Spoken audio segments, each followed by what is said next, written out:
जय सिया राम। नमामि ईशान निर्वाण रूपम विभुम व्यापकम ब्रह्म वेद स्वरूपम। भगवान शिव वेदों के समान हैं, ब्रह्म है, परम ब्रह्म है, और उनकी कृपा से, उनकी आराधना से मनुष्य के जो सकल मनोकामनाएं हैं पूर्ण हो जाती हैं। आशुतोष हैं, भोले भंडारी हैं, और महाशिवरात्रि काफ़ी करीब है। आप में से बहुत सारे भक्तों की इच्छा है कि कुछ ऐसे उपाय, कुछ चमत्कारिक उपाय आपको मिल जाएं कि भोले भंडारी को आप मना सकें, उन्हें प्रसन्न कर सकें। और इन्हीं सब जिज्ञासाओं को हमने ज्योतिषाचार्य आशीष कुमार जी के सामने रखा है कि कुछ ऐसे उपाय आप भक्तों के लिए बताएं जो कि उनके लिए हितकारी साबित हो, लाभकारी हो। स्वागत है आपका आचार्य जी। जय सिया राम। जय सिया राम। भगवान शिव तो सब देने वाले हैं, आशुतोष हैं। वो तो ऐसे हैं कि लोग मांगते रहें और वो देते रहें। महाशिवरात्रि काफ़ी करीब है, क्या कुछ खास आज बता रहे हैं आप? देखिए, अपने जो हमने लास्ट प्रोग्राम बनाया था उस प्रोग्राम में हमने बताया था कि महाशिवरात्रि का पर्व किस दिन है और क्या उसका शुभ मुहूर्त है। आज हम बात करेंगे कि इस बार की जो महाशिवरात्रि है ये कैसे खास है, क्योंकि बेहद खास दिन है। क्योंकि इस दिन कुछ अद्भुत संयोग बन रहे हैं। आज हम उनकी बात करेंगे कि क्या उस दिन अद्भुत संयोग बन रहे हैं और क्या उसकी महिमा है। अब जैसे शिव का अर्थ ही लीजिए, शिव का अर्थ ही है कल्याणमय, मंगल, शुभ, आनंद और भाग्यवान। अगर कोई आनंद के साथ शिव जी की आराधना करता है तो उसको शुभ फल प्रदान होते हैं, शिव की भक्ति मिलती है, उनके सकल मनोरथ पूर्ण होते हैं। जैसा कि अभी आपको बताया कि भोलेनाथ तो देने के लिए ही है, और ये सत्य है कि वो देने के लिए है और उन्हें देने में आनंद आता है। उसी आनंद से अगर आप शिव जी की भक्ति करते हैं तो आपको भी कुछ अच्छा प्राप्त होने वाला है। अब जानते हैं इस दिन क्या विशेष संयोग बन रहे हैं। देखिए, महाशिवरात्रि वाले दिन शनि प्रदोष भी है, और इस दिन यदि कोई व्रत करता है तो उसको संतान, यानी जिनको भी संतान उत्पत्ति में किसी प्रकार की बाधा या समस्या आ रही है वो दूर होते हैं और संतान से सुख प्राप्त होता है। कई लोगों को संतान मिल जाती है लेकिन संतान को लेकर के बड़ी चिंता उनको होती है, संतान से सुख नहीं मिल पाता, तो संतान और संतान से सुख उनको प्राप्त हो जाता है। यदि मैं कुछ शुभ योगों की बात करूं तो आप देखिए, इस दिन आप सभी जानते हैं माता पार्वती और भगवान शिव का विवाह तो हुआ ही था, और हम भोले भंडारी की पूजा करते हैं, जला अभिषेक करते हैं, उनको प्रसन्न करने का प्रयास करते हैं। और बड़े भोलेनाथ की पूजा आराधना सबसे सरल है। बस एक लोटा जल जी आप भोले भगवान पर चढ़ा दीजिए और कुछ भोग प्रसाद आप उनको चढ़ा दीजिए, और आज आपको बताएंगे कि आसान और सरल तरीके से आप उनको कैसे उनकी पूजा आराधना कर सकते हैं, कैसे प्रसन्न कर सकते हैं। एक लोटे जल मात्र से ही वो प्रसन्न हो जाते हैं और व्यक्ति के जीवन से बड़े कष्टों को निकाल देते हैं। बिल्कुल। अब बात करते हैं क्या इस दिन शुभ योग बन रहे हैं। देखिए, इस दिन वाशी योग, सुनफा योग, शंख योग, गुरु और शुक्र की युति जब होती है तो शंख योग बनता है, सर्वार्थ सिद्धि योग बन रहा है। और ऐसे योग में, इस शुभ योग में यदि हम कोई भी प्रयोग करते हैं, उपाय करते हैं, भोलेनाथ की साधना करते हैं तो हमारे समस्त कार्य सिद्ध हो जाते हैं। और ऐसा ये संयोग अगर हमें प्राप्त हुआ है तो क्या हम एक दिन भोलेनाथ की पूजा आराधना करके या विश्वास के साथ में, श्रद्धा के साथ में कुछ उपाय करके क्या हम भोलेनाथ को प्रसन्न करके भोलेनाथ से फल प्राप्त नहीं कर सकते? कई व्यक्ति बहुत सारी चीज़ों में उपायों का उन्होंने गुच्छा सा बना लिया है और फिर भी फल नहीं मिल रहा। तो मेरा मानना यह है कि इस विशेष दिन आप कुछ प्रयोग को करके देखिए, ऐसा अद्भुत संयोग बन रहा है कि आप देखेंगे आपके जीवन से, जो भी आपके जीवन में समस्या है, उस समस्या से आप मुक्त हो जाएंगे। भोलेनाथ की ऐसी असीम कृपा आपके ऊपर हो जाएगी, आपको प्राप्त होगी। अब इस दिन यदि आप व्रत करते हैं, दान धर्म पूजा पाठ करते हैं, तो आपको शुभ योगों में वृद्धि प्राप्त होती है। सबसे पहले हम बात कर लेते हैं कि क्या करना चाहिए हमें। भोलेनाथ की सरल विधि क्या है, कैसे उनके ऊपर जलाभिषेक करें या किस प्रकार उनको प्रसन्न करें। आप शिवलिंग बना लीजिए और प्रयास करें कि आप पार्थिव शिवलिंग बनाएं जिसकी लंबाई आपके अंगूठे के बराबर हो। मतलब मिट्टी का शिवलिंग बनाना। मिट्टी का शिवलिंग बना लीजिए। और लास्ट प्रोग्राम में बताया है कि वो मिट्टी किसी धर्म स्थान की, पवित्र गंगा के पास की, या पीपल वृक्ष के नीचे, या जो हमारे शुभ वृक्ष होते हैं उनके नीचे की मिट्टी आप ले सकते हैं। थोड़ी सी उसमें चिकनी मिट्टी आप मिला सकते हैं ताकि जब अभिषेक करें तो वो टूटे नहीं। और थोड़ा सा उसमें घी मिला करके आप शिवलिंग बनाए अंगूठे के बराबर। उसके ऊपर 8 लोटा जल, आप थोड़ा सा केसर डाल लीजिए उसके अंदर और अपनी मनोकामना बोल करके 8 लोटा जल आप शिवलिंग के ऊपर अभिषेक कर दीजिए। एक घी का दीपक लगा दीजिए और उस दिन घी का दीपक आपको पूरी रात अपने घर के मंदिर में प्रज्वलित करना है। और एक घी का दीपक यदि आपको कोई शिवालय खुला मिल जाए रात को, जो आपको मुहूर्त बताया था लगभग 12 बजे के आसपास से लेकर के और 1 बजे के आसपास तक, उस बीच में जा कर के आप उस शिवालय पे लगा दीजिए अपनी मनोकामना बोल करके, आपके जीवन में उजाला हो जाएगा। आपने घी का दीपक शिवलिंग के बराबर में लगा लिया। उसके बाद में आप थोड़े से पुष्प, अक्षत और बिल्व पत्र, ओम त्रिदलम त्रिगुणाकारम त्रिनेत्रम च त्रियायुधम त्रिजन पाप संहारम एक बिल्वम शिवार्पणम बोल करके शिवलिंग पर चढ़ा दीजिए। और थोड़ा सा वाइट कलर का मीठा, सफ़ेद मीठा मिष्ठान या केसर से मिश्रित खीर उनको अर्पित कर दीजिए। और श्री शिवाय नमस्तुभ्यम, ओम नमः शिवाय, ओम सोम सोमाय नमः, या फिर शिव मानस स्तोत्र का आप पाठ कर लीजिए।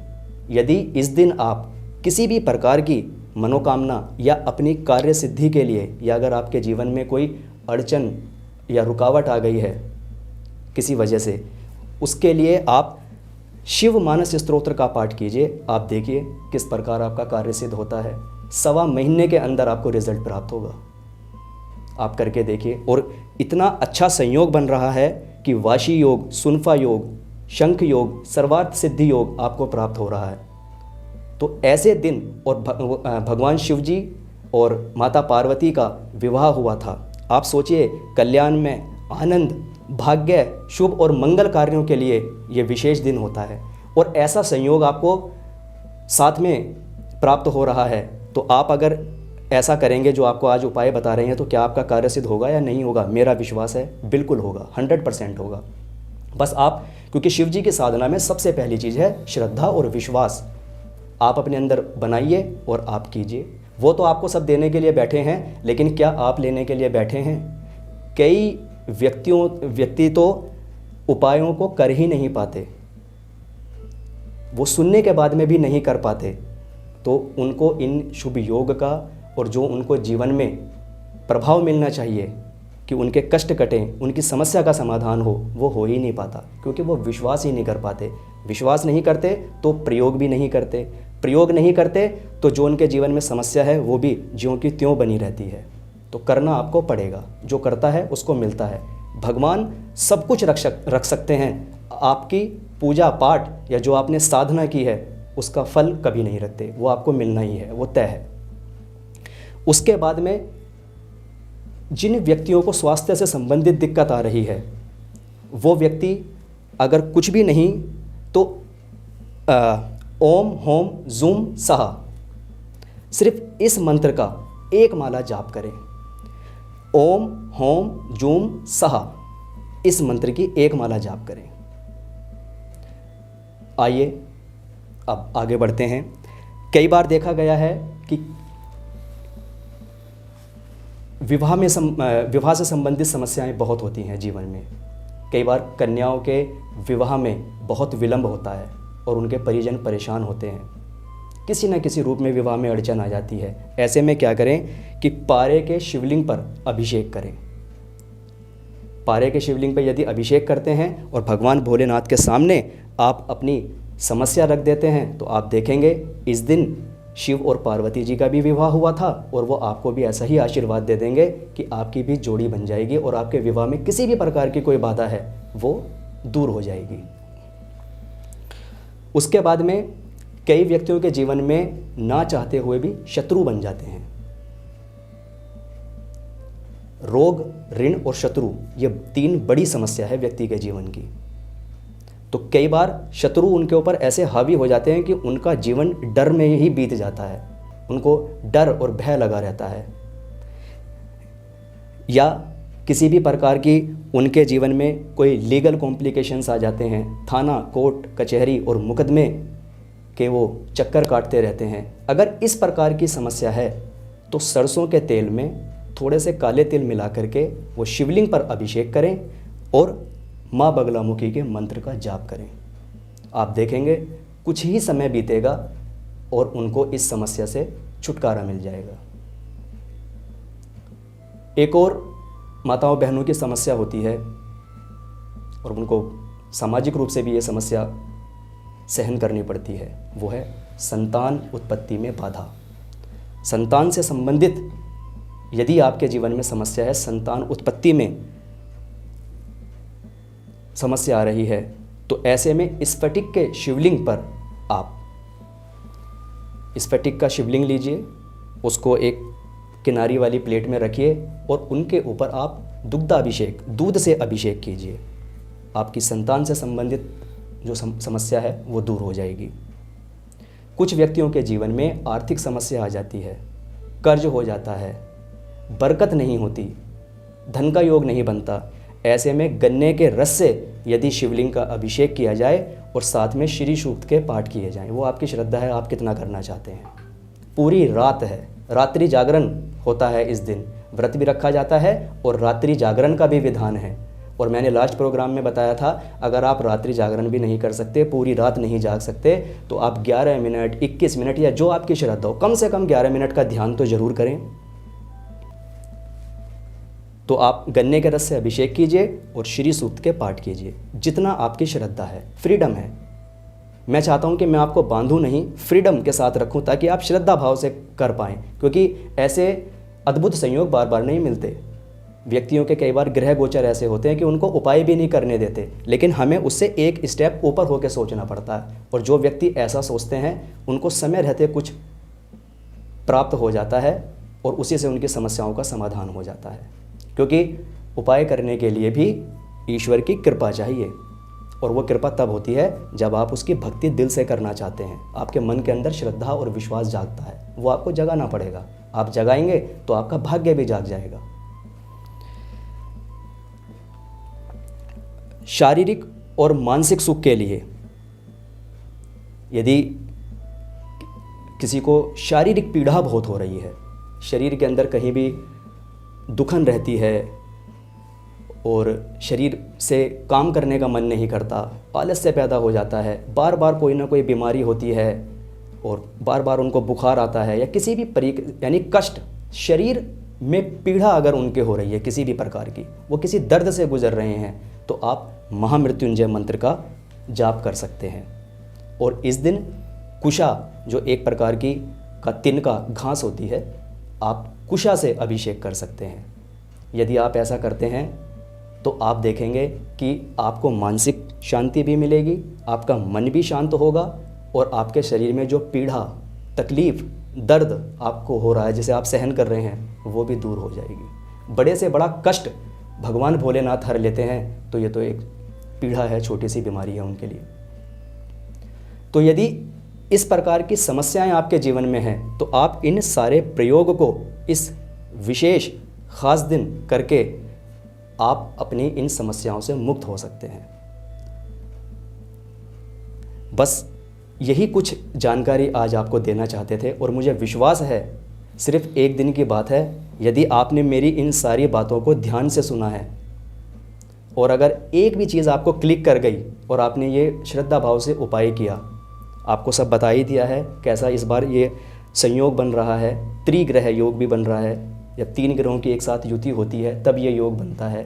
इतने सारे योग आपको बताए, शनि प्रदोष है, शिवरात्रि का पर्व है जो खुद अपने आप में आनंद, मंगल, शुभ, आनंद को देने वाला है, भाग्य को जगाने वाला है। तो आप इन सभी उपायों को और प्रयोग को करके देखिए, मुझे लगता है आपको आपकी समस्याओं से छुटकारा मिल जाएगा, आपके समस्त कार्य सिद्ध हो जाएंगे और ये जितनी भी समस्याएं हैं आपके जीवन से दूर हो जाएंगी। जी हाँ बिल्कुल। चूँकि महाशिवरात्रि महानुष्ठान का दिन है और जितना सदुपयोग आप कर सकें उस दिन का उतना ही अच्छा है। तो जितने सारे उपाय आचार्य जी ने बताए हैं वो सब कीजिए और अपने जीवन को मंगलमय और सुखमय बनाइए। भगवान शिव निश्चित ही कृपा करेंगे। बहुत बहुत एक चीज़ और मैं बताना चाहता हूँ कि कुछ लोगों का शायद ये प्रश्न आ सकता है और कुछ लोग पूछते हैं, एक बार पहले भी इस तरीके की बात की थी कि वो जो शिवलिंग बनाया है उसका क्या करें। तो उस शिवलिंग को आप किसी बहते हुए जल में प्रवाह कर सकते हैं, लेकिन नेक्स्ट डे। जी हाँ। और काफ़ी घरों में चूँकि पार्थिव पूजा जाता है हर महीने की त्रयोदशी को, कुछ भक्तों को पता है, जिन्हें नहीं पता है वो बहते हुए जल में उसको प्रवाहित कर सकते हैं। और जहाँ पे जल की समस्या है तो वहाँ पे किसी पवित्र जगह पे, वो चूँकि मिट्टी है, मिट्टी का ही पार्थिव है, उसको कोई नुकसान की बात नहीं है और पर्यावरण जैसे कोई ऐसी बात नहीं है नुकसान का, शुद्ध जगह पे आप वहाँ पे रख सकते हैं। क्या आचार्य जी? बिल्कुल। और देखिए जैसा कि हमने बताया कि वो पार्थिव शिवलिंग बना करके उनकी आसान और सरल विधि से पूजा करें, आपको बताया है। जिनके जीवन में कोई ऐसी कोई खास समस्या नहीं है, वो सिर्फ उस दिन शिव की सच्चे मन से भक्ति और आराधना करना चाहते हैं, व्रत रखते हैं, पूजा करना चाहते हैं उनकी कृपा के लिए, उनके आशीर्वाद के लिए, तो वो पार्थिव शिवलिंग बना करके पूजा करें। कुछ अन्य शिवलिंग का भी हमने यहाँ पे जिक्र किया है। तो अगर उनके जीवन में उस प्रकार की समस्या है तो वो उस शिवलिंग, जैसे हमने बताया स्फटिक का शिवलिंग, पारे का शिवलिंग, तो वो फिर अगर किसी विशेष उपाय के लिए पूजा स्थल में रख करके और फिर उनकी पूजा आराधना करें। ठीक है, बहुत बहुत धन्यवाद आपका। जय सिया राम। जय सिया राम।